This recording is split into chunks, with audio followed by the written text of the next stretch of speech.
இறை இயேசுவில் அன்பானவர்களே, என்னுடைய வாழ்த்துகளையும் பாராட்டுகளையும் தெரிவித்துக் கொள்கின்றேன். நான் சிறு பையனாக இருந்தபொழுது எங்களுடைய ஊரிலே, அந்த ஊர் பக்கத்திலே 4 பேரை குடிகாரர்கள் என்று சொல்லுவார்கள். அவர்களை நான் பார்த்திருக்கின்றேன். அதிலே ஒரு நபர் ரோட்டு ஓரத்திலே ஒரு முறை விழுந்து கிடந்ததையும் பார்த்திருக்கின்றேன். அந்த காலத்திலே காவல்துறையில் உள்ளவர்கள் ஊதி பிடிப்பார்கள். ஊதி பிடிப்பதென்றால் என்ன? இப்பொழுது பிரதனலைசர் என்று சொல்லக்கூடிய கருவி இருக்கிறது. அதில் ஊதுன்னு சொன்னாக்க அதில் லைட் எரியும். அதை பார்த்து கண்டுபிடித்து கொள்ளலாம் எவ்வளவு குடித்திருக்கிறார் என்று. அந்த காலத்தில் ஊதி பிடிப்பாங்க. போலீஸார் சொல்லுவார், லை ஊதலை, சிலவன் துப்பி விட்டுருவான். சிலவன் எனக்கு ஊத வரையில சார்னு சொல்லுவான். போலீஸ்காரருக்கு ஜலதோஷம்னா கண்டுபிடிச்சிட மாட்டார். இப்படியெல்லாம் இருந்தது. அந்த வாடையை வைத்து கொண்டு அரெஸ்ட் பண்ணிட்டு போயிடுவாங்க. அப்படி 4 பேரைத்தான் நான் பார்த்திருக்கிறேன். எப்பொழுது? நான் சிறு பையனாக இருந்த பொழுது, 7ஆம் வகுப்பு 8ஆம் வகுப்பு படித்த பொழுது. இப்பொழுது எல்லா ஊர்களிலும் 400-500 பேரை எண்ணிவிட முடியும் குடிக்கக்கூடியவர்கள். அப்போது ஆட்களுடைய எண்ணிக்கை, குடிக்கக்கூடிய நபர்களுடைய எண்ணிக்கை அதிகமாகி கொண்டிருக்கிறது. முன்னால் பெரியவர்கள், அப்பாமார்கள், அண்ணன்மார்கள், தாத்தா, சித்தப்பா, மாமா, இப்படிப்பட்டவர்கள் குடித்தார்கள். ஆனால் இன்றைக்கு அப்படி அல்ல. சின்ன பையன்மார் 7ஆம் வகுப்பு 8ஆம் வகுப்பிலே போதைப் பொருட்களை பயன்படுத்தக்கூடிய நம்முடைய பிள்ளைகளை நாம் பார்க்கின்றோம். வகை வகையாக கிடைக்கிறது. முந்தி நமக்கு கிடைப்பது மாம்பட்டை. அதுக்கு பேர் இன்னொன்று உண்டு. மாம்பட்டைன்னு சொன்னால் தெரியாது, சவுறு முட்டி. குடிச்சிக்கிட்டு எங்கேயாவது முட்டி கிடப்பான் சவரில்.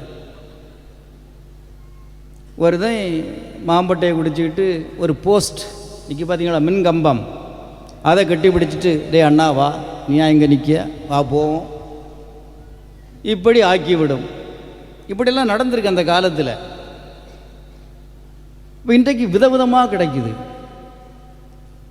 தொடக்கம் கூல் லிப், அப்படி ஒரு ஐட்டம் இன்றைக்கு வந்திருக்குது. சின்ன தலையணை போல் இருக்கும். உள்ளால் ஒரு 20 சின்ன தலையணைகள் இருக்கும். சின்ன பாக்கெட்டு தான். கூல் லிப் அதுக்கு பேர். கணேஷ், கணேஷுக்கு மறுபெயர் கிறுக்குன்னு அர்த்தம். புரியுதா? கணேஷுக்கு மறுபெயர் கிறுக்கு, அதை பயன்படுத்துகிறாங்க. துளசி மிக்ஸ் நிறைய வந்திருக்கு. இன்னொரு நல்ல புதுமையான ஒரு பேரில் வந்திருக்கு பாருங்க.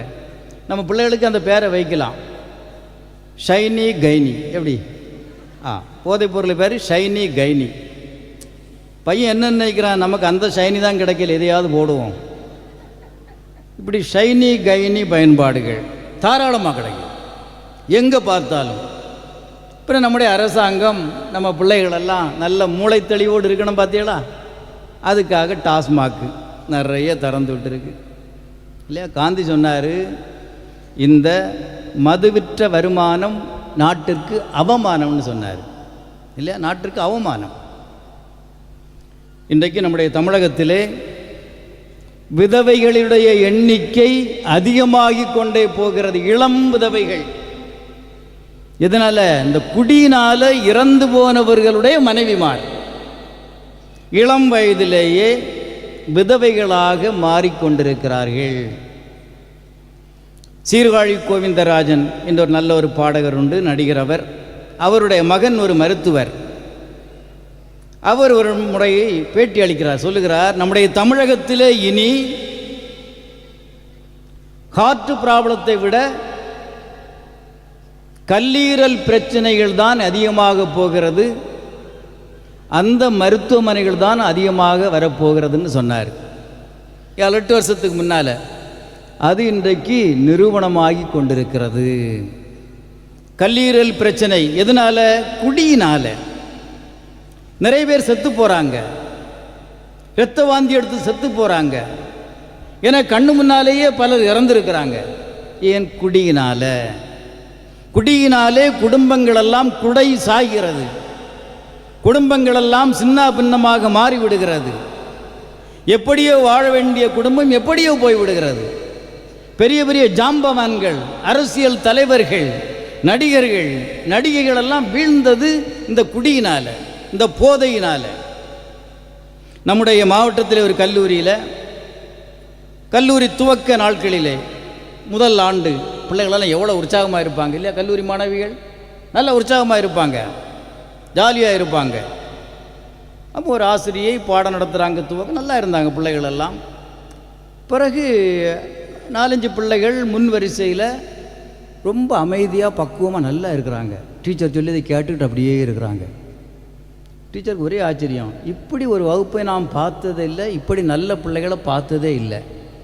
பிறகு விசாரித்தா அந்த வகுப்பில் உள்ள ஒரு மாணவன் இந்த பிள்ளைகளுக்கு கூல்லிப்பை கொடுத்துருக்குறான். இந்த பிள்ளைகள் ஒரு வாரமாக அந்த கூல்லிப்பை பயன்படுத்திக்கிட்டு இப்படி பேத்த போல் இருக்குது. டீச்சர் நினைச்சாங்கன்னா பிள்ளைகள் கவனிக்கிறாங்கன்னு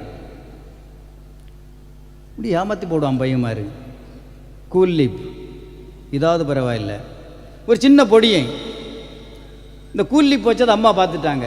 இது என்னல அம்மா, இது கூல்லிப்.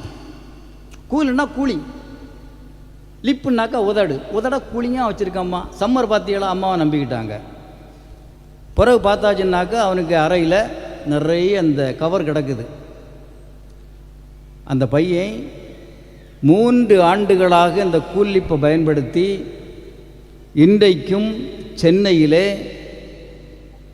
போதை நலம் தரக்கூடிய இல்லையா, போதை நோய் நலம் தரக்கூடிய ஒரு மருத்துவமனையிலே ட்ரீட்மெண்ட் எடுத்துகிட்டு இருக்கேன். நான் இருந்து வெளியில் வர முடியல. 3 ஆண்டுகளாக கூல்லிப் எடுத்து அந்த குடும்பம் என்ன பாடுபடும் பாருங்கள். ஒரே பையன், படிக்க முடியலை அவனால், என்ன நடக்குன்னு தெரியல அவனுக்கு உலகத்தில்.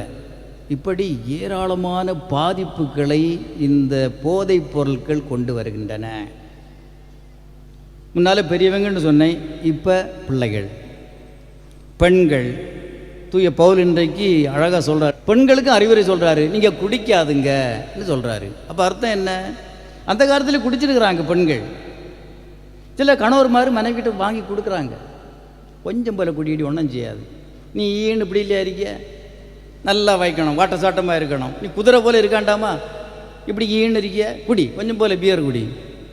அப்படி ஒரு பொம்புள்ள ட்ரீட்மெண்ட்டுக்கு வருது. என்னன்னு கேட்டாச்சுன்னாக்கா, ஃபாதர் நான் ஒல்லியாக இருக்கேன்னு சொல்லிவிட்டு அவர் எனக்கு பியரை விட்டு தந்தார்,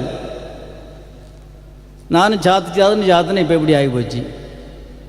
இப்படி ஒரு பழக்கம் இருக்குது, புரியுதா? ஒல்லியாக இருந்தாச்சுன்னாக்கா பியர் குடித்தாச்சுன்னாக்கா உடம்பு தம்பாயிரும், நல்லா இருக்கலாம் சொல்லிவிட்டு. இதாவது பரவாயில்லை. ஒரு அம்மா என்கிட்ட வந்து ஒரு 4 வருஷத்துக்கு முன்னால், ஃபாதர் ஒரு பாட்டில் ஒயின் வேணும், இங்கே பூசைக்கு வைக்கிறீங்க இல்லையா ஒயின், அது எங்களுக்கு உள்ளதம்மா, பூசைக்கு உள்ளது இல்லைப்பா, நீங்கள் கேட்டால் கிடைக்கும், ஒரு பாட்டில் ஒயின் வேணும். எதுக்கம்மா? எனக்கு பிள்ளை நிறை மாத கர்ப்பிணியாக இருக்கியா, இந்த ஒயினை கொடுத்தாச்சுன்னு சொன்னால் குழந்த பழம்போல் வந்துடுமா, சிசேரியனை வேண்டாம், ஒன்றும் வேண்டாம், பழம்போல் வரும். அது மட்டும் இல்லை, இந்த ஒயின் போல செவா பிள்ளை பிறக்கும். நான் விரட்டினேன், ஓடி தள்ளிடுங்க, இந்த பக்கம் வந்துடக்கூடாது, பூசைக்கு வரக்கூடாதுன்னு. ஏன்னாக்க இங்கேருந்தே ஒயினை கலந்துட்டு போயிடும், அதனால் வரக்கூடாதுன்னு. ஏன்னா இப்படி ஒரு பழக்கம் இருக்குது, எண்ணம் இருக்குது. ஒயின் குடித்தா ஒன்றும் செய்யாது, பெஸ்ட். எல்லா போதைப் பொருட்களும் மூளையில் தான் போய் வேலை செய்யும், புரியுதா? கொஞ்சம் உற்சாகத்தை கொடுக்கும், சந்தோஷத்தை கொடுக்கும். முதல்ல கண்ணதாசன் சொல்லுவார், மது முதலில் மகிழ்ச்சி பிறகு துன்பம். தண்ணியை குடிக்கிறோம் குடின்னு சொல்கிறதில்ல, அவரே சொல்கிறாரு. பாலை குடிக்கிறோம் குடின்னு சொல்கிறதில்ல. ஏன் மதுவை மட்டும் குடி என்று சொல்லுகிறோம்? அது நம்முடைய உயிரை குடிப்பதால். அவருடைய வாழ்க்கை அனுபவத்திலிருந்து அவர் சொல்கிறார். அப்போ 57 வயதில் அவர் இறந்து விட்டார். அவர் மட்டும் குடிக்காமல் இருந்திருந்தால் இன்னும் ஆயிரக்கணக்கான நல்ல பாடல்களை தமிழ் சமூகத்திற்கு அவர் தந்திருப்பார். இளம் வயதிலே இறந்து விட்டார். 57 வயது ரிட்டையர்மெண்ட் ஸ்டேஜுக்கு முன்னால் அவர் இறந்துட்டார். இழந்து விட்டோம் குடியினால். அப்போ நம்முடைய குடி நம்முடைய சமூகத்தை சீரழிக்கிறது, பாழாக்குகின்றது, குடும்பத்தினுடைய மகிழ்ச்சியை எடுக்கிறது, கெடுக்கிறது. அப்போ இந்த குடி நோய் எப்படி ஆரம்பிக்குதுன்னு பார்க்கணும். நீங்கள் பாருங்கள், முதல் நாள் குடிப்பாங்க. எதுக்கு? சந்தோஷத்துக்காக. உங்கள் திருவிழா நடக்குது, 10 நாட்கள் ஆடம்பரமாக திருவிழா நடக்குது. சின்ன பையன் மாதிரி இப்பவுமே பிளான் பண்ணியிருப்பான். இல்லை 9ஆம் திருவிழாவுக்கு எள்ளு போல் நக்கணும் என்ன, அப்படி தானே சொல்லுவோம், அப்படி தானே தொடங்கும். எள்ளு போல் நக்கி பார்ப்போம். சில வீடுகள் அப்பா குடித்து வச்சுட்டு கொஞ்சம் போல் மீதி இருக்கும். அப்பா குடிச்சிட்டு நல்லா பாட்டு பாடுறாரு, நமக்கு பார்ப்போம் என்ன செய்யுதுன்னு. அப்பாவோட நல்லா பாடணும் இன்னைக்கு. அவன் அப்பா போனோடனே எள்ளு போல் எடுத்து குடிச்சிட்டு இருப்பான். அப்பா வருவார் பாடி பாடி லே இன்னும் தொடங்குவான். இவன் அவனுக்கு பாட்டு வராது, கெட்ட வார்த்தை தான் வரும். புரியுதா? அப்போ வீட்டில் அப்பா குடிக்கிறாரு, அதை பார்த்து பையன் என்ன செய்துன்னு எனக்கு பார்ப்போம், அதுக்கு எனக்கு என்ன ரியாக்ஷனை தருது, நான் என்ன செய்கிறேன், அதனுடைய டேஸ்ட் எப்படி, இப்படி அது என்ன செய்ய போகிறது, என்ன செய்கிறது என்பதை அறிவதற்காக நம்முடைய பிள்ளைகள் குடியை துவங்குகிறார்கள். ட்ரீட்மெண்ட்டுக்கு வந்த ஒரு ஆள் என்கிட்ட சொல்கிறாரு, ஓய் உம்முடைய முதல் குடி எதுன்னு கேட்டேன். ஃபாதர் சொல்லவா? சொல்ல ஓய் முதல் குடி எது? நான் சீச பிள்ளையாக இருந்தேன், சாக்ரிஸ்லேருந்து உபதேசியார் இல்லாத நேரத்தில் தூக்கி அடிச்சிட்டேன்னு. டேய் பிள்ளை, 4 தங்கமான பிள்ளைகள், இவங்க அப்படி கிடையாது. அப்படி அவன் சொல்கிறான். அப்போ முதல் குடி அவனுக்கு சாக்ரிஸ் தான், அவனுக்கு அதுதான் டாஸ்மாக் தொடங்கிட்டான். அப்போ இப்படி சின்ன விஷயங்கள், திருவிழா, பிறகு school day, college day, birthday, இப்படி தான் தொடங்கும். இப்போ இன்னொன்று வந்திருக்கு, இந்த டேட்டிங்னு ஒரு சமாச்சாரம் வந்திருக்கு. நாங்கள் பழகுகிறோம், கல்யாணம் இல்லை, லவ் இல்லை. அப்போது இது நடந்த ஒரு சமாச்சாரத்தை சொல்கிறேன். நம்ம குமரி மாவட்டத்திலேருந்து ஒரு பிள்ளை, நல்லா படிக்கக்கூடிய பிள்ளை, சென்னையில் ஒரு கல்லூரியில் படிக்க அனுப்புகிறாங்க. காஞ்சிபுரத்துலேருந்து ஒரு பையன் அங்கே படிக்க போயிருக்கிறான். அவங்களுக்குள்ளால டேட்டிங், இப்படி குரூப் இருக்கும் பார்த்தீங்களா, அவன் இவன் அப்படின்னெல்லாம். அப்போ இவங்க மகாபலிபுரத்துக்கு போகிறாங்க. 3 பேர், ஒரு ஜோடி 6 பேர் அங்கே போய் உட்காந்து பேசுகிறாங்க. அப்போ அந்த பையன் சொல்கிறான், காஞ்சிபுரத்தில் உள்ளவன், இன்னைக்கு எனக்கு பிறந்த நாளாக்கும், பிறந்த நாள் கொண்டாடுவோம். அவனு பிளான் பண்ணி வந்திருக்கிறாங்க. பிராண்டியை திறக்கிறான், இந்த பிள்ளைக்கும் கொஞ்சம் போல விடுறான். இது சொல்லுது, வேண்டாம், ஐயோ நான் குடிக்கவே மாட்டேன், நடக்காது. அந்த பையன் சொல்கிறான், இன்னைக்கு பிறந்த நாள், நீ குடிக்கலைன்னா எனக்கு இறந்த நாள். அப்படி சொன்னோடனே சென்டிமெண்ட்டில் போட்டுட்டான் பார்த்தீங்களா. ஐயோ அவன் நல்ல பையன், பாவம், நான் குடிக்கலைன்னா அவன் செத்து போவானா, இறந்த நாளா. ஒரு பக்கு போட்டாச்சு. கடைசியில் 2 ஆண்டுகளில் அந்த பிள்ளை போதை பொருட்களை பயன்படுத்தியது, இன்ஜெக்ஷன் போட்டது, போதை இன்ஜெக்ஷன். கடைசியில் ட்ரீட்மெண்ட்டுக்கு போய், புரியுதா, 3 ஆண்டுகளுக்கு பிறகுத்தான் அதிலிருந்து மீண்டு வர முடிந்தது. அப்போ நம்முடைய பிள்ளைகளை எங்கே தாங்க அனுப்புகிறோம்? அது ஆணாக இருந்தாலும் சரி, பெண்ணாக இருந்தாலும் சரி, மதுவுக்கு தெரியாது இது ஆணாக்கம் பெண்ணாக்கம்னு. அது யார் குடித்தாலும் போதை வரும். இப்போ நான் குடிக்கிறேன், மதுவுக்கு தெரியுமா? ஐயோ, மறையில் வைக்கக்கூடிய ஃபாதர் மரியமாட்டின் நல்லவர், எல்லாம் வல்லவர், எனவே அவர் மது அருந்தினால் போதை வரக்கூடாது, அவர் உளரக்கூடாதுன்னு அதுக்கு தெரியுமா? அது என்ன செய்யும்? எல்லோரையும் சமமாக பார்க்கும் மது. நல்ல ஜனநாயகத்தன்மை மதுவுக்கு. அப்போ என்ன, யாருக்கு போதை வரும்? மூளை உள்ளவங்களுக்கெல்லாம் போதை வரும். புரியுதா? குடிகாரங்களுக்கு போதை வரும், மூளை உண்டு. ஆனால் அந்த மூளை எப்படி ஆகுது? குடித்து குடித்து அரித்து போகுது. மூளையில் உள்ள செல்களெல்லாம் பாதிக்கப்படுகிறது, நாசம் ஆகி போகும். அப்போ முதல்ல பாருங்கள், முதல்ல குடிக்கும்போது ஒரு குவார்ட்டரில் பாதியில் தான் போகும் முதல் நாள். ஒரு பியர் வாங்கி 3-4 பேர் குடிப்பாங்க முதல் நாள், பரவாயில்ல. அதுக்கப்புறம் அடுத்த நாள் குடிக்க மாட்டாங்க. 2 மாதம் 3 மாதம் கழித்து அடுத்தது அரை குவார்ட்டர் குடித்தது 1 குவார்ட்டர் ஆகும், 1 குவார்ட்டர் குடித்தது 1.5 குவார்ட்டர் ஆகும், அதுக்கு அடுத்தது ஒரு ஆஃப் ஆகும், அடுத்தது ஃபுல் ஆகும், அடுத்தது லிட்டர் ஆகும். அப்படி குடியினுடைய அளவு கூடிக்கொண்டே போகும். 6 மாதத்துக்கு 1 மாதத்துக்கு ஒருக்கா குடித்தவன் எல்லா ஞாயிற்றுக்கிழமையும், எல்லா சனிக்கிழமையும், எல்லா வெள்ளிக்கிழமையும், பிறகு ஞாயிற்றுக்கிழமை மத்தியானம், இப்படி குடியினுடைய அளவு கூடிக்கொண்டே போகும். நம்ம என்ன நினைப்போம், ஒரு குவார்ட்டர் தானே, இன்னைக்கு தானே. ஆனால் அது விடாது. மகிழ்ச்சிக்காக சந்தோஷத்துக்காக கொஞ்சம் என்று தொடங்கிய ஒன்று படிப்படியாக அளவு கூடிக்கொண்டே போய் நம்மால் கட்டுப்படுத்த முடியாத அளவுக்கு வந்துவிடும். மதுவின் மீது கட்டுப்பாட்டை இழத்தல் குடிநோயினுடைய முதல் அறிகுறி. இப்போ கொஞ்சம் பேருக்கு மனசுக்குள்ளால் தோணும், ஓஹோ நமக்கு அப்படித்தானே இருக்குது, அளவு கூட்டிகிட்டே போகுது. அளவு கூட்டிகிட்டு போகுதுன்னு நினைப்பாங்க, ஒன்றும் இல்லை, நான் நாளைக்கு நிறுத்திடுவேன், நாளைக்கு குறைச்சிடுவேன். நடக்காது. இது கூடிக்கொண்டே போகும். சில பெண்கள் வீட்டில் கணவர்கிட்ட ரொம்ப அன்பாக பேசுவாங்க. எப்படின்னு தெரியுமா? அத்தான் என்ன நீங்கள் வெளியில் போய் குடிக்காதுங்க, என்ன வேண்டிகிட்டு வந்து வீட்டில் வந்து குடியுங்க, நான் உங்களுக்கு என்ன தருவேன், டபுள் ஆம்லேட் போட்டு தருவேன் அத்தான், உனக்கு சலாடு வச்சு தரேன் அத்தான், வெள்ளரிக்காய் எல்லாம் வெட்டி வச்சு, பக்குவம் தெரியும் கணவருக்கு கொடுக்க வேண்டிய பக்குவம். இது கொஞ்ச நாள் போகும். அதுக்கப்புறம் என்ன ஆகும், கல்யாணம் முடிஞ்ச உடனே, புரியுதா,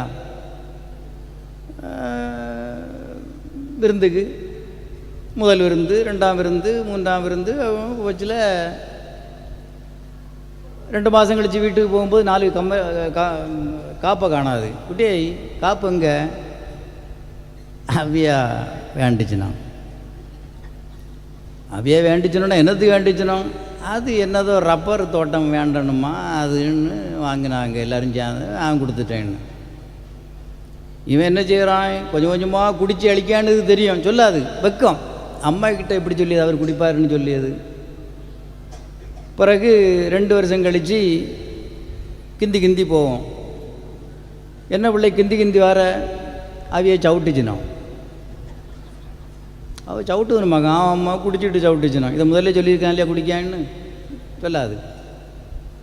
நல்லா அட்வைஸ் பண்ணி வெளியில் சொல்லாமல், இதையெல்லாம் உடனடியாக சொல்ல வேண்டும் பெண்கள். கல்யாணம் ஆன பிள்ளைகள், மாப்பிள்ளை குடிக்கிறாரா, உடனே சொல்லணும், நடவடிக்கை எடுக்கணும், விட்டு வைக்கக்கூடாது. வளர்ந்து விடும் இந்த நோய், படிப்படியாக வளரும், கொஞ்சம் கொஞ்சமாக வளரும். பிள்ளைகள் சொல்லியிருக்கிறாங்க, ஃபாதர் முந்தி கோவப்பட மாட்டார், பிறகு கோவப்பட்டார், பிறகு கெட்டார்த்த பேசினார், பிறகு அடித்தார். வளருது இந்த நோய். சில பெண்கள் வாங்கியே கொடுக்கும், அதான் குடிங்க, எனக்கு 2 போல கடை நக்ககு தாருங்க. இதெல்லாம் நடக்குது குடும்பங்கள், அதைத்தான் நான் சொல்கிறேன். அப்போ இந்த நோய் நம்முடைய கட்டுப்பாட்டை இழந்து போய்விடும். மதுவின் மீது கட்டுப்பாட்டை இழத்தல், அளவுக்கு அதிகமாக குடித்தல், அடிக்கடி குடித்தல், வாங்கி வைத்திருத்தல். திருவள்ளுவர் தினத்துக்கு ஏற்கனவே வாங்கி குமிச்சு வச்சுருவான். இதெல்லாமே என்னது, குடிநோயாளியினுடைய, அவர் குடிநோயாளி என்பதற்கான அடையாளங்கள். அப்போ அளவு கூடிக்கிட்டே போவோம். 2வது இருக்கு பாருங்க, இந்த ஆள் குடிச்சுக்கிட்டு ராத்திரி 11-12 மணிக்கு தான் வருவார். இங்கே வீட்டில் மனைவி பிள்ளைகளெல்லாம் பாவம் போல் காத்துக்கிட்டு இருக்கோம், இந்த ஆள் எப்போ வருவார், எப்படி வருவார், எவனும் தூக்கிட்டு வருவானா, இங்கே கண்டு போடுவானா, ஒரு இளவும் தெரியாது.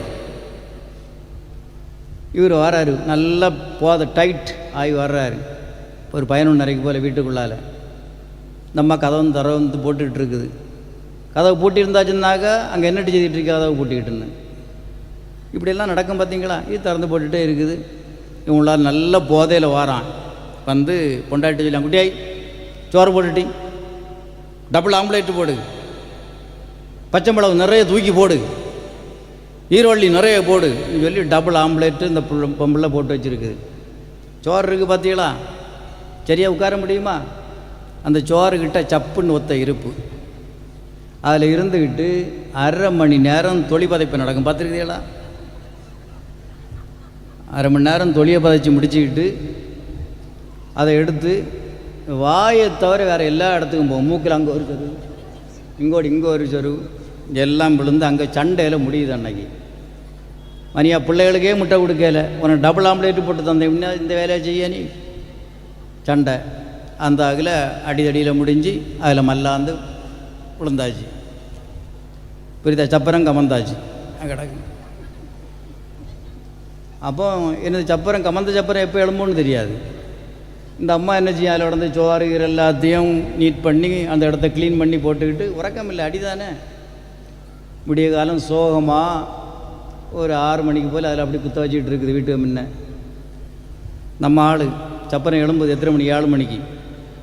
அப்படி எழும்பி கொண்டாட்டிக்கிட்ட, குட்டியாயி ராத்திரி நீ எனக்கு சோறு தந்தேட்டி இல்லை, வெட்டி போடுவேன். நீயும் தின்னாமல் எங்களை தின்ன விடாமல் இந்த பாடுபடுத்திட்டு சோறு தந்தியான்னு நான் கேட்க நடக்குது இல்லையா? காலத்தை போதையில் வீட்டில் கிடந்துக்கிட்டு எங்கே வந்துக்கிட்டு இப்படி போய் பார்ப்பாங்க. பார்த்துக்கா வீட்டு முன்ன கதவு திறந்து ஓரங்க நாடம் தான் நடிக்க வேண்டியிருக்கு. எதுக்கு வெளியில் பார்க்குறாரு யாராவது சொல்ல முடியுமா? வண்டி நிற்கான்னு வந்தது தெரியாது, எங்கோடி வந்தார் எப்படி வந்தாருன்னு. இது குடிநோயினுடைய அடுத்த அடையாளம். மூளையில் பதியா நிலை, நிறைய விஷயங்கள் பதியாது. இன்னொரு விஷயம் சொல்கிறேன். ஒருத்தனுக்கு வீட்டில் விடிய காலம் 5 மணிக்கு யாரோ தட்டுறாங்க. இவன் போய் திறக்கிறான். இளம் மனைவி. திறந்தா 2 போலீஸ்காரங்களும் ஒரு ஆய்வாளரும் இன்ஸ்பெக்டர் நிற்கிறாங்க. சார் வாங்க. லேய், உன மொபைல் எங்கே இடல? யாருக்கா ஃபோன் பண்ண ராத்திரி? இல்லை சார், நான் ஃபோன் பண்ணவே இல்லை. மொபைல் எங்கே இடலன்னு பார்த்தா 12 மணிக்கு இவனுக்கு மொபைலில் இருந்து ஒரு ஃபோன் வெளியில் போயிருக்கு. அந்த ஃபோன் யாருக்குன்னு சொன்னாக்கா, எந்த ஸ்டேஷன் நான் சொல்லலை, ஒரு இன்ஸ்பெக்டருக்கு போயிருக்கு. அந்த இன்ஸ்பெக்டர் எப்படி போயிருக்குன்னாக்கா, இவன்கிட்ட இருந்து, லேய் இன்ஸ்பெக்டருக்கு, நீ பெரிய ஊச்சாளி தானா? இங்கே வாழை, எனக்கு அட்ரஸ் எழுதிடலை, இப்போ இங்கே வாழை, நீ பெரிய ஆளாம இந்த ஏரியாவில், இங்கே வா. இங்கே வந்து 5 மணிக்கு அன்பு கவனிப்பு கவனித்து கூப்பிட்டு போனாங்க. ஆனால் உண்மையிலே இந்த ஆளுக்கு 12 மணிக்கு இவர் ஃபோன் பண்ணது தெரியாது.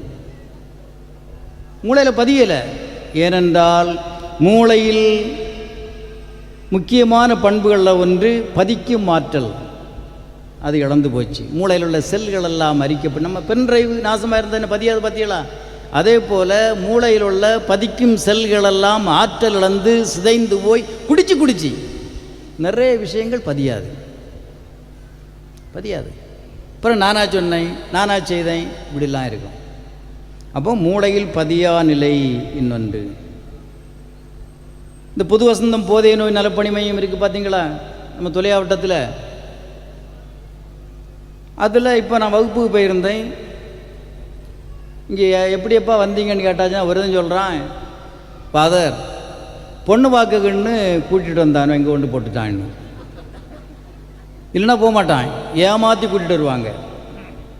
ஒரு ஆளுக்கு குளுக்கோஸ் எல்லாம் போட்டு இப்படி கடத்தியிருக்கு. என்னப்பா எதுக்கு வந்த? ஃபாதர், ரேஷன் கார்டில் கையெழுத்து போடணுன்னு கூட்டிகிட்டு வந்தானோ எனக்கு பையன் மாதிரி இங்கே கொண்டு கடத்திட்டான். இப்படித்தான். ஏன்னா ஒரு குடிநோயாளி தான் ஒரு நோயாளி என்று ஏற்றுக்கொள்ள மாட்டார். மறுத்தல், ஆங்கிலத்தில் டினையல்னு சொல்லுவோம். எனக்கு ஒன்றும் இல்லை, நான் பார்த்துக்கலாம், நான் நினச்சா நிறுத்துவேன், ஆனால் என்னைக்கு நினைப்பேன்னு தான் தெரியாது, அப்படி சொல்லுவாங்க. நான் நினச்சா நிறுத்திடுவேன், நாளையிலேருந்து சத்தியமாக குடிக்க மாட்டேனே. மனைவிக்கு தலையெழுத்து அடிச்சு தந்துடுவான். அவள் ப்ரெக்னெண்ட்டாக இருந்தாச்சுன்னா வயிற்றில் ஒரு முத்தம் கொடுத்துருவான். ஏன் இந்த குழந்தை பேர் சத்தியமாக நான் இனி குடிக்க மாட்டேன், நாளையிலேருந்து குடிக்க மாட்டேன் பாருன்னுவான். நீ இன்னையிலேருந்து குடிக்க மாட்டேன்னு சொல்லு, அது சொல்ல முடியாது. நாளையிலேருந்து குடிக்க மாட்டேன், இப்படி தான் சொல்லுவார். இது இந்த குடி ஒரு குடும்பத்தை எப்படி சீரழிக்குதுன்னா, இன்னொன்று சொல்கிறேன் பாருங்கள். ஒரு ஆள் குடிக்கு அடிமையாவதால், போதைப் பொருட்களுக்கு அடிமையாவதால் 28 பேர் குடிக்காமலே நோயாளிகளாக மாறிவிடுகிறார்கள். புரியுதா? ஒரு குடும்பத்தில் ஒரு ஆள் குடிக்கு அடிமையாவதால் 28 பேர் குடிக்காமலே நோயாளிகளாக மாறிவிடுவார்கள். மனைவி, பிள்ளைகள், அப்பா அம்மா, சகோதர சகோதரிகள், பக்கத்து வீட்டுக்காரங்க, வேலை செய்யக்கூடிய இடத்துல இப்படி 28 பேர் நோயாளிகளாக மாறிவிடுவார்கள். குடிக்காமலே நோய் பிடிச்சிடும். இவங்க பேர் சக நோயாளிகள். இந்த ஆள் குடிச்சு நோயாளி ஆனதால் அவருடைய பெயர் குடிநோயாளி. வீட்டில் கூடால வாழ்ந்து தொலைக்கிறதுனால அவங்க பேர் என்னது? சக நோயாளிகள். அவங்கள நம்ம அன்பு செய்யணும். யார? மனைவி, பிள்ளைகள் இருக்காங்க பார்த்தீங்களா? நம்ம இடத்துல என்ன சொல்லணும்னு தெரியுமா? மாடத்திட்டல் உண்டு, நீங்கள் நல்ல பிள்ளைகள் அப்படி சொல்ல மாட்டீங்க. என்ன சொல்லுவாங்கன்னு தெரியுமா? அந்த குடிநோயாளிக்கு மனைவியை பார்த்து, இவா நல்லா இருந்தா அவன் நல்லா இருப்பான், இவா தான் மோசம் பார்த்துக்கிடுங்க, இவளுக்கு போக்கு சரியில்லை சொல்லி இந்த பொம்பளை தான் திட்டுவோம். அவனுக்கு அவ்வளவும் போதும். அந்த குடிநோயாளி இதைத்தான் விரும்புகிறான். எப்படியாவது தன்னுடைய குடியை நியாயப்படுத்துவதற்காக அவர் இந்த வித்தைகளை எல்லாம் காட்டுவார். அப்போ இந்த குடிநோயாளியினுடைய குடும்பத்தில் உள்ள பிள்ளைகளை, மனைவியை, பெற்றோரை நம்ம நல்லா அன்பு செய்யணும். அவங்கள குறை சொல்லக்கூடாது. அப்போ இந்த சமூகம் என்ன செய்ய வேண்டும்? இப்படி குடித்து விட்டு கஷ்டப்படக்கூடிய நோயாளியாக மாறிவிட்ட குடிநோயாளிகளை அன்பு செய்யவே. அவர்கள் நல்லவர்கள், ஆனால் நோயாளிகள். They are good people but sick people. நல்லவர்கள், நோயாளிகள். அப்போ நம்முடைய பெரிய ஊர் இங்கேயும் குடியிலிருந்து மீண்டவங்க இருக்கிறாங்க, இன்னும் குடித்து கஷ்டப்படக்கூடியவங்க இருக்கிறாங்க. அவர்களை அன்பு செய்தல், அவர்களை ட்ரீட்மெண்ட்டு கொண்டு போகிறது, நல்ல பணி இங்கே, நல்ல ஒரு அமைப்பு இங்கே இருக்கிறது எனக்கு தெரியும்.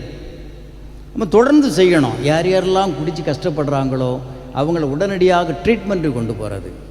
அடிப்பதனால பிரயோஜனம் இல்லை, ஜெயிலில் கொண்டு போடுறதுனால பிரயோஜனம் இல்லை. அவர்களை ட்ரீட்மெண்ட் சென்டருக்கு கொண்டு வர வேண்டும். அப்படி ஒரு குடும்பம் நல்லா இருக்குதுன்னா எவ்வளோ மகிழ்ச்சி. குடியை நிறுத்திய ஒரு குடும்பத்தில் அந்த குடிகார கணவர், குடியை தவிர்த்து வாழக்கூடியவர் சொல்கிறாரு, ஃபாதர், முந்தி எனக்கு மனைவி ஒரு அரைக்கு போல தெரிஞ்சா, இன்றைக்கு எனக்கு அவள் அழகாக தெரிகிறாள். என்னுடைய மனைவி எவ்வளோ அழகாக இருக்கிறா. நான் அவளை நாயை பேயன்னு சொன்னேன், எனக்கு பிள்ளைகளை குட்டிச்சாத்தான்னு சொன்னேன். இன்னும் எனக்கு பிள்ளைகள் என்ன அழகாக இருக்கிறான், சமரசுகளை போல் இருக்கிறாங்க. என் குடியை நிறுத்தின பிறகு பார்வை மாறுது பாருங்க. குடியை நிறுத்தினால் பார்வை மாறும், வாழ்க்கை மாறும், பயணம் புதிதாய் தொடங்கும். ஒரு குடிகாரர் ஃபுல் தண்ணியில் எங்கேருந்து போகிறாரு. அங்கே நல்ல டிராஃபிக், அங்கே ஒரு போலீஸ்காரர் நிற்கிறாரு, நின்று டிராஃபிக்கெல்லாம் சரிப்படுத்துகிறாரு. இந்த குடிகாரர் ஃபுல் தண்ணியில் போகும்போது அந்த போலீஸ்காரர் இந்த ஆளுக்கு கண்ணுக்கு ரெண்டாக தெரியுது. 2 போலீஸ்காரர் நிற்கிறது போல் இருக்குது. இப்படி போய் போலீஸ்கார்கிட்ட போய் சொல்கிறாரு, சார் நான் உங்கள் 2 பேருக்கு இடையிலோடி போட்டா. அவர் சொல்கிறார், லே ஒவ்வொருத்தனா வாருங்கல. அவர் அதுக்கு மேலே போதையில் நிற்கிறாரு. அவருக்கு இவங்க 2ஆக தெரியுது. அப்போ குடிச்சிக்கிட்டு இருக்கும்போது இப்படி தான் தெரியும். 2 ஆட்டோ 4 ஆட்டோ 16 ஆட்டோ தெரியும். ஒரு குடிநோயாளி சொல்கிறார், ஃபாதர், குடிச்சிட்டு இருக்கும்போது 70 வயது பாட்டியும் 17 போல தெரியும் எனக்கு. இப்படி சொல்கிறாரு. அவ்வளோ தூரம் பேதலிப்பு. சரியாக வாழ்க்கையை நடத்த முடியாது. ஆனால் குடியை தவிர்த்த பிறகு வாழ்க்கையே பேரின்பம். இந்த மனைவி மாதிரி சொல்லுவாங்க, ஃபாதர் எவ்வளோ நல்லா இருக்கிறோம். வேலைக்கு போகிறாரு, சம்பளத்தை கொண்டு வந்து தாராரு, பிள்ளைகளை பள்ளிக்கு கொண்டு விடுறாரு, எடுத்துக்கிட்டு வராரு, எவ்வளோ சந்தோஷமாக இருக்குது. வீட்டில் வேலை செய்து தர்றாரு, எல்லாம் செய்கிறாரு. முன்னாலேயும் வேலை செய்து தருவார் ஃபாதர். இறைச்சி வாங்கிட்டு வருவார், அரிஞ்சு தருவார். குடிச்சிட்டு இருக்கும்போது இதெல்லாம் நடக்கும். மீன் கழுவி தருவார். அதே நேரத்தில் ஒவ்வொரு பக்கம் அவருக்கு போயிட்டே இருக்கும். அப்படி வந்து வரும்போது எல்லாம் தூக்கி உடச்சாங்க தள்ளுவார் ஃபாதர். இப்போ அப்படி இல்லை, நல்லா வேலை செய்து தராரு, சந்தோஷமாக இருக்குது. கடன்களையெல்லாம் கொஞ்சம் கொஞ்சமாக தீர்த்துருக்குறாங்க. ஏன் அவர் இப்போ குடிக்கலை? வேலைக்கு ஒழுங்காக போகிறாரு, பணத்தை அனுப்பி தர்றாரு, நல்லா இருக்குது. இப்போ கொஞ்சம் கொஞ்சமாக கடனை தீர்த்துடுறோம். பிள்ளைகளெல்லாம் மகிழ்ச்சியாக இருக்குது, பிள்ளைகளும் நல்லா படிக்கிறாங்க. இல்லைன்னா பிள்ளைகளும் நோயாளிகள். இப்படி இந்த குடியை தவிர்த்து வாழும்போது குடும்பம் மகிழ்ச்சியாக இருக்கும். கடவுளுடைய இரக்கத்தை நாடும். புரியுதா? கடவுளிடத்தில் வேண்டுவாங்க.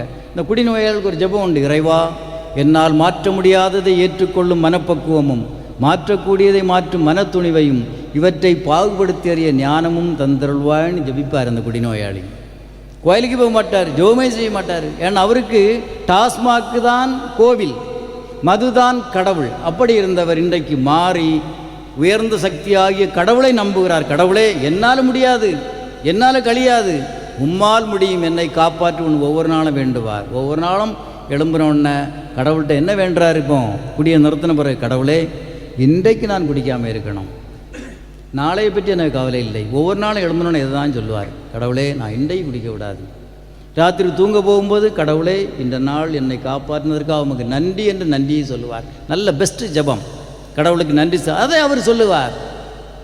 மனைவி சொல்லுவார், கடவுளே இன்றைக்கு என்னுடைய கணவர் குடிக்கக்கூடாது. இன்றைக்கு நைட்டு கணவர் மனைவி பிள்ளைகளாம் சேர்ந்து அந்த ஜெபத்தை, கடவுளே உமக்கு நன்றி. அவர் சொல்லுவார், கடவுளே உமக்கு நன்றி. மனைவியும் பிள்ளைகளும் சேர்ந்து சொல்லுவாங்க, கடவுளே உமக்கு நன்றி. எவ்வளோ அருமையாக மாறிட்டு பாருங்கள் குடும்பம். குடித்து கும்மாளம் அடித்து கிடந்த குடும்பத்திலே குடியை நிறுத்திய பிறகு கடவுள் உள்ளுக்கு வராரு. பார்த்தீங்களா, கடவுள் எவ்வளோ வேலைகளை செய்கிறாரு. அப்போ அது கடவுள் நம்பிக்கை வருகிறது, நல்ல உறவு வருகிறது, குடும்பத்தாரெலாம் வருவாங்க. பிரித்து ஒதுக்கிடுவாங்க இவங்களை குடிச்சிட்டு இருக்கும்போது. பிறகு படிப்படியாக வருவாங்க, எல்லா காரியங்களுக்கும் வருவாங்க, சுபகாரியங்களுக்கு வருவாங்க, அவர்கிட்ட பொறுப்பை கொடுப்பாங்க. இந்த குடும்பம் மகிழ்ச்சியாக அப்படியே வளர்ந்து வரும். அப்போ என்ன செய்யணும்? நீங்கள்லாம் நல்ல மக்கள்னு சொன்ன பார்த்தீங்களா, செபஸ்தியாருடைய துணையில் வளரக்கூடியவங்க. குடிக்காமல் இருந்தால் எப்படி இருக்கும் நம்முடைய குடும்பங்கள்? இந்த ஏரியா எப்படி இருக்கும் அதை பாருங்கள். சிலர் நினைப்பாங்க, இவன் போகிறான் இல்லையே, என்னத்தை பேசிகிட்டு இருக்கேன், நாங்கள் ஐட்டத்தை வாங்கி வச்சுட்டு இருக்கோம். அப்படி அல்ல. குடிக்காமல் இருக்கும்போது குடும்பமே குதூகலிக்கும், மகிழ்ச்சியாக இருக்கும், சந்தோஷமாக இருக்கும். குடும்பங்கள் கோயிலாக மாற வேண்டும் என்று சொன்னால் குப்பி வீட்டிற்குள்ளால் வரக்கூடாது, நம்முடைய உடம்புக்குள்ளால் வரக்கூடாது. அப்போ நம்முடைய பேதமையெல்லாம் ஒழிந்து போகும், இருளெல்லாம் அகன்று போய்விடும், மகிழ்ச்சி உள்ளாலே வரும், கடவுள் உள்ளாலே வருவார், நல்லா இருக்கும் உறவுகளெல்லாம். அப்போ அப்படிப்பட்ட நல்ல மகிழ்ச்சியான ஒரு வாழ்க்கை வாழ்வதற்காக நமக்கு நம்முடைய புனிதர் அருள்பாலிக்க வேண்டும், நம்மோடு நம்மை வழிநடத்த வேண்டும். கடவுள் நம் அனைவரையும் சிறப்பான முறையிலே போதையில்லாத வாழ்வுக்கு அழைத்து செல்வாராக. ஆமென்.